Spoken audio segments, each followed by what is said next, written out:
అనారోగ్యం, ఉద్యోగం, వ్యాపారం అప్పులతో బాధపడుతున్నారా? వెంటనే జేకేఆర్ గురువు గారికి కాల్ చేసి అపాయింట్మెంట్ తీసుకోండి.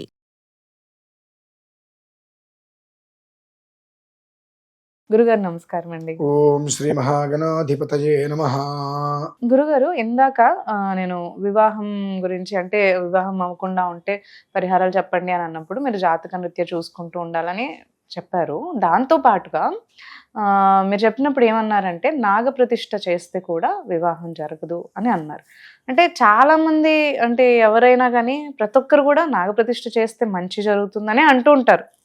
మరి మీరేమో దానికి ఆపోజిట్గా చేయకూడదు, చేస్తేనే ప్రాబ్లం వస్తుంది వివాహం కోసం అని అన్నారు. అది ఎలా? మరి మీరు తప్పకుండా మా వ్యూవర్స్కి అయితే ఈ సందేహం తీరాలి ఇప్పుడు. మీరు అంటే మీ ఉద్దేశ్యం, జనాల ఉద్దేశ్యం నాగప్రతిష్ఠ చెయ్యాలి అనే. నేను మాత్రం నాగప్రతిష్ఠ చేయకూడదు అని. ఎందుకు?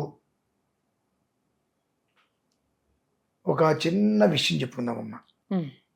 మతి ఉన్న వాళ్ళకి అర్థమైపోతుంది, ధర్మంగా ఆలోచించే వాళ్ళకి అర్థమవుతుంది, విచక్షణ ఉన్న వాళ్ళకి, వివేకంతో ఉండేటువంటి వాళ్ళకి అర్థమవుతుంది. అవి ఏమీ లేని మూర్ఖుడికి ఎంత చెప్పినా అర్థం కాదు. తెలుసుకుందాం. మీరు అంటే నాగప్రతిష్ఠ అంటే ఆయన దేవుడా, రాయ? ఆయన దేవుడే కదా. నిజంగానండి? అంటే మరి శివుడు దేవుడా, రాయ? దేవుడుగానే చూస్తాం కదా, రాయలాగా. ఆంజనేయ స్వామి దేవుడా, రాయ? అందరూ దేవుడు. అమ్మవారు దేవుడా, దయ్యమా? అడుగుతున్నానమ్మా, చెప్పండి.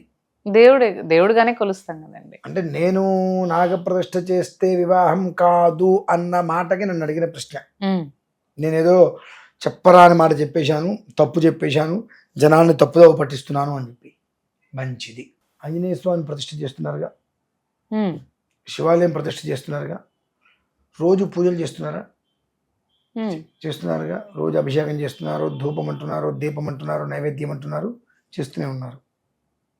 ఇక్కడికి మనం ఒప్పుకొని తీరవలసిందే.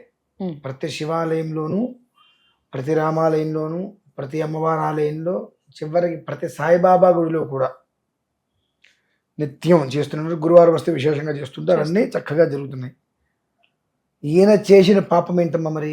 సుబ్రహ్మణ్యేశ్వర ప్రతిష్ఠ, నాగప్రతిష్ఠ అంటాం కదా, ఆయన చేసిన పాపం ఏంటి? అంటే ఆయనకు కూడా పూజలు, అభిషేకాలు. ఆయన అన్ని సంతానం కావాలనో, వివాహం కావాలి అనో ఒక విగ్రహ ప్రతిష్ఠ చేసిన తర్వాత, మీరు విగ్రహ ప్రతిష్ఠ చేసిన తర్వాత మీరు రోజు వెళ్తున్నారు అక్కడికి చూడటానికి? వెళ్ళట్లా. ఫస్ట్ ఆఫ్ ఆల్ పోనీ దానికి ఎవరన్నా ఒక అర్చకుని పెట్టారా? ప్రత్యేకంగా అర్చకుడు పెట్టారా? ఒక చెట్టు కింద విగ్రహాన్ని పెట్టేశారు. దానికి తిండి పెడుతున్నారా? నీళ్లు పోస్తున్నారా? ప్రాణప్రతిష్ఠ చేశారు. ప్రాణప్రతిష్ఠ చేశారు.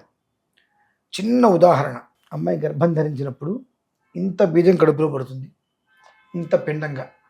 అది కొంచెం కొంచెం కొంచెం కొంచెం కొంచెం కొంచెం పెద్దదవుతుంటుంది.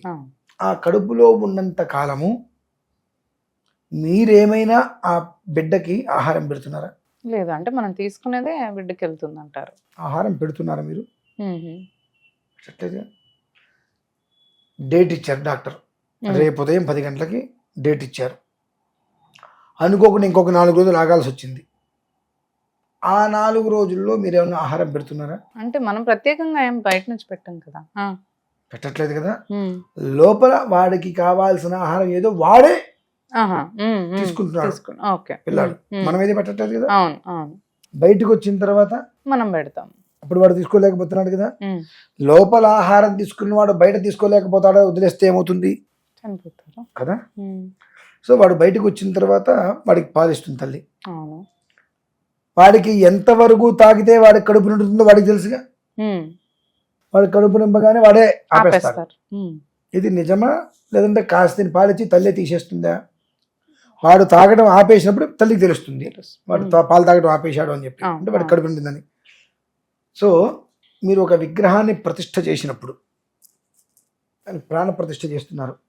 సో అందులో ప్రాణాన్ని, అంటే ఒక రాయిగా ఒక మూల ఉంది, దాన్ని ఎవరు పట్టించుకోవాల్సిన అవసరం లేదు, అది అలా ఉండిపోయింది.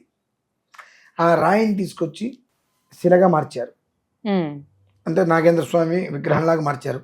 మార్చిన తర్వాత ఒక పక్కన పెట్టారు, అయిపోయింది. ఆ పక్కన పెట్టిన ఆ మూర్తిని తీసుకొచ్చి, విగ్రహాన్ని, బొమ్మ దానికి జలాధివాసము ధాన్య ఈ అధివాసాలు చేస్తూ దానికి కొన్ని మంత్రాలతోటి అన్నీ చేసుకునొచ్చు. ప్రాణ ప్రతిష్ఠ చేసి దాంట్లో ప్రాణాన్ని కూడా మీరు పంపించారు. రెండు అక్కడ మీరు ప్రతిష్ఠ చేసేశారు. అవును. ఇక అది కదులుతుంది అటు ఇటు? లేదు. దాని ఆహారం అది తెచ్చుకోగలుగుతుందా? లేదు. మీరు పెడుతున్నారా? పెట్టట్లేదు అంటారు. దీని వలన అది ఏమవుతుంది ఇంకా దోషం వస్తుంది. అంటే ఆ ప్రాణం లోపల ఉండి దానికి ఆహారం లేక నీరు లేక ఏమవుతుంది? అది ప్రాణమేగా హరించుకుపోతుంది. తద్వారా కుటుంబానికి ఇంత దోషం దోషం వస్తుంది. వస్తుంది. చిన్న లాజిక్ మీరు ఎందుకు తెలుసుకోలేకపోతున్నారు? నేను చేయించా, చాలా నాగ ప్రతిష్టలు చేయించా. ఇలా చేయించదమ్మా ఎక్కడ. చేసినా కానీ జల ప్రతిష్ఠ లేదు, ఆహా. జల ప్రతిష్ఠ అంటే ఆ మూల ఒక విగ్రహం ఉంది మామూలుగా అమ్మే అతని దగ్గర తెచ్చుకున్నా. దానికి చేయాల్సిన అధివాసాలు అన్నీ చేశా. ఇంత చిమ్మిరి ఆ విగ్రహం మొత్తం చిమ్మిరిని చుట్టేసే విగ్రహం కనిపించకుండా దానిపైన చలిమిడి పెట్టేసా కంప్లీట్గా. దాన్ని తీసుకెళ్ళి జల ప్రతిష్ఠ, జలము నందు దాన్ని వదిలేస్తాను నేను. అలా సుమారుగా ఇప్పటికీ ఒక 600-650 వరకు నేను చేయించుంటాను.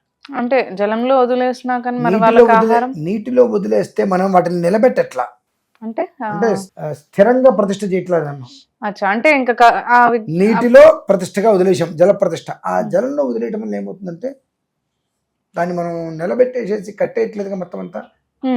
దాన్ని అందులో వదిలేసాం జల ప్రతిష్ఠ. నీళ్ళలో తీసుకెళ్ళి అలా నీటి మీద అలా వదిలేసాం. అప్పుడు ఎక్కడంటే అక్కడ వెళ్ళి అందులో ఉండేటువంటి ఆ చలిమిడి కానీ పదార్థాలను కూడా ఆ చేపలు అవన్నీ కూడా ఆహారంగా తినేస్తాయి శుభ్రంగా జలచరాలకి. ఆ విగ్రహం కిందకి వెళ్ళిపోయిన తర్వాత దాన్ని మనం ప్రతిష్ఠ చేసి దాన్ని బంధింపచేయట్లేదుగా. కాబట్టి తన ఆహారం తనే వెతుక్కుంటుంది తీసుకుంటుంది నీటిలో. ఓకే. అలా కాకుండా మనం ఎప్పుడైతే ఈ ప్రతి దేవాలయంలో నేను వెళ్ళి చూస్తుంటా, ఓ 25-30 విగ్రహాలు, ఓ 40-50 విగ్రహాలు అట్లా ఒకదాని ఒకటి ఉంటూ ఉంటాయి. ఒక గుడి అయితే మరీ దారుణం, పైప్ పెట్టుకొని అన్నిట్లకి నీళ్ళు కొడుతున్నారు. ఈ పాపం అంతా ఎవరికమ్మా? ప్రతిష్ఠ చేసిన వాళ్ళు. ఎవరైతే వాళ్ళు నాకు ఈ దోషం ఉంది కాబట్టి నేను ప్రతిష్ఠ చేస్తున్నట్టారు వాళ్ళకే వస్తుంది. ఎందువలన అట్లా దాన్ని వదిలేసింది ఎవరు? విసిరి పారేసినట్టుగా వదిలేసింది ఎవరు? ఆ పంతులు గారు చెప్పారంటే నేను చేశాను. నువ్వు అడగాలిగా. అంటే ప్రతిష్ఠ చేయమంటున్నారు, నీకు అన్ని విషయ పరిజ్ఞానం ఉందిగా. ప్రతిష్ఠ చేయమంటున్నారు, మరి రోజు అయితే నిత్యార్చన చేయరు కదా. మరి ప్రతిష్ఠ చేసిన తర్వాత నిత్యార్చన చేయకపోతే ఏంటి? దానికి ఏమంటారు తెలుసా? వాయు ప్రతిష్ఠ అండి అంటారు. వాయు ప్రతిష్ఠ ఇక చేయడం దానికి దండగా. వాయు ప్రతిష్ఠ అనేటువంటిది శివుణ్ణి వాయు ప్రతిష్ఠ చేయొచ్చు, శివుణ్ణి వాయు ప్రతిష్ఠ చేయొచ్చు, ఆంజనేయ స్వామిని వాయు ప్రతిష్ఠ చేయొచ్చు. ఈ వాయు ప్రతిష్ఠ చేసినటువంటి దేవాలయాలకి మీరైనా నేనైనా ఎవరైనా వెళ్ళి అర్చన చేసుకోవచ్చు. కానీ సుబ్రహ్మణ్యేశ్వర స్వామిని వాయు ప్రతిష్ఠ చేయడానికి వీలేదు. నాగ ప్రతిష్ఠను వాయు ప్రతిష్ఠ చేయడానికి వీలేదు. అసలు ముందు వాయు ప్రతిష్ఠకి అధికారం లేదు దానికి. ఎందుకని? ఉత్పత్తి కోసంగా నువ్వు చేసేది. నీకు వంశం కావాలనో వివాహం కావాలనో నీ వ్యక్తిగత విధానం మీద నువ్వు చేస్తున్నావు. అవును. కాబట్టి దాన్ని కాపాడుకోవాల్సిన బాధ్యత కూడా ప్రతిక్షణం నీదే. కాబట్టి ఈ విషయాన్ని తెలుసుకోకుండా ఎలా పడితే ఎలా చేసుకోవటం వలన వృద్ధికి నోచుకోలేకపోతున్నారమ్మా. నేను సుమారుగా 600-650 వరకు చేయించాను జల ప్రతిష్టలు. ఎంత సంతోషకరమైన జీవితంతో ఉన్నారో నా మనస్సాక్షికి తెలుసు, వాళ్ళ మనస్సాక్షికి తెలుసు. ఎప్పుడైతే విగ్రహాన్ని నిలబెట్టేసేసి ప్రతిష్ఠ చేసేసి నువ్వు వదిలేసావు, ఆ రోజు మాత్రం చక్కగా నువ్వు పాలు అన్ని అభిషేకం చేస్తావు. మరునాడు పరిస్థితి, తర్వాత పరిస్థితి ఇందాక మీకు చెప్పారా, కడుపులో ఉన్నంతసేపు ఆ బిడ్డ ఆకలిదంతా భగవంతుడు చూసుకుంటూనే ఉన్నాడు. బయటకు వచ్చిన తర్వాత తల్లికి బాధ్యత. బయటకు వచ్చాడుగా లోపలే చూసుకుంటున్నాడు, బయట చూసుకోలేడు అంటే ఏమవుతుంది? ఈ చిన్న విషయాలు మనం తెలుసుకోవాలమ్మా. తెలుసుకోలేకపోవడం వలన ప్రతిదీ అనర్థమైపోతుంది. కాబట్టి నాగప్రతిష్ఠ చేస్తే వివాహం కాదు, సంతానాలు కలగవు అనటానికి మూల కారణం ఇదేనమ్మా. అది గ్రహించాలి. అలాగే చాలా చక్కగా వివరించారండి. ధన్యవాదాలు.